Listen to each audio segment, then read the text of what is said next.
and welcome to the No Hair, All Heart podcast. I am your no hair host, Mookie Spitz, but I've got lots of heart for Rob's Astro Boy t-shirt, a totem of recurrence and rebirth. Sidle up to Rob's bar or his life, and sooner or later he'll tell you about his most cherished of possessions, a bright, ill-fitting, well-worn Astro Boy t-shirt. He got it as a gift. Who gave it to him? Skin supple as a rose, jet black hair flowing like fire to her ass, with gestures of jujitsu, the prance of a panther, and the transcendent beauty of a bodhisattva. Jade Michiko gave Rob that shirt. That's who. She came into my life only to disappear with equal mystery, equal majesty, whispers Rob, as if from a dream. All she left was the t-shirt, of course, which remains real enough. You can tell by the sweat stains and frayed sleeves. An unknowingly backwards St. Francis Xavier, an involuntary inverse Matthew Perry. Jade repeatedly transports herself east to west, not to missionize or open trade routes, but to free herself from father. The daughter of Japanese wealth, Jade has received the best and worst of a culture that simultaneously worships and represses women. That she would seek her secret salvation in New York City, financed by daddy's credit cards, is nonsense that suddenly makes sense. Once you hear more about Jade, all wrong yet all right. Gods bless her restless yet eternal soul. Eluding her personal servants and bodyguards, she's done this many times before.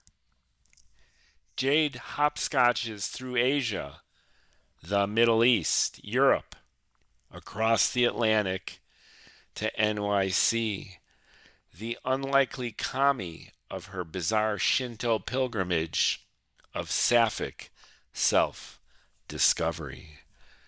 Benign spirits and reincarnated phantoms of her ancestors are rediscovered in the metro rave clubs. Jade is soul sister salamander, slithering among the city's most notorious drag divas, powder fiends, and club kids. She has a blast, and that's where she met Rob, who used to tend bar there. Just before they came to take her away again, says Rob, still whispering, she gave me this t-shirt.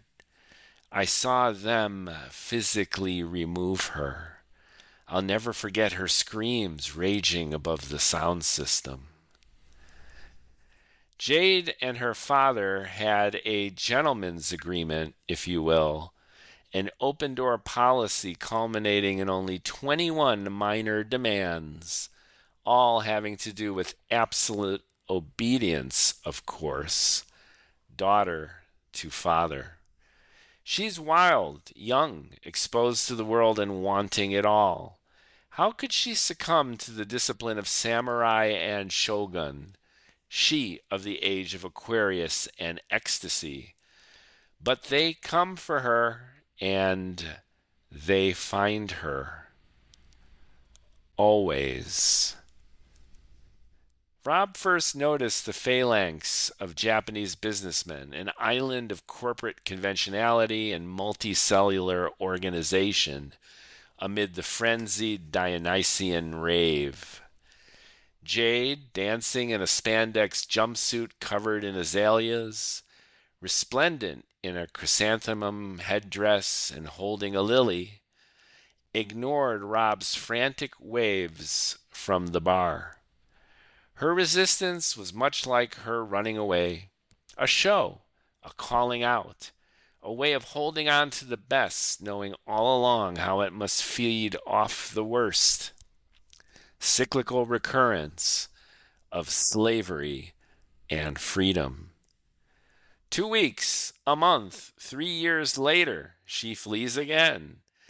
Harakiri reruns of equal diligence, equal dedication, all to rejoin her freako friends, with whom she can transcend, at least for an instant, history and boundary.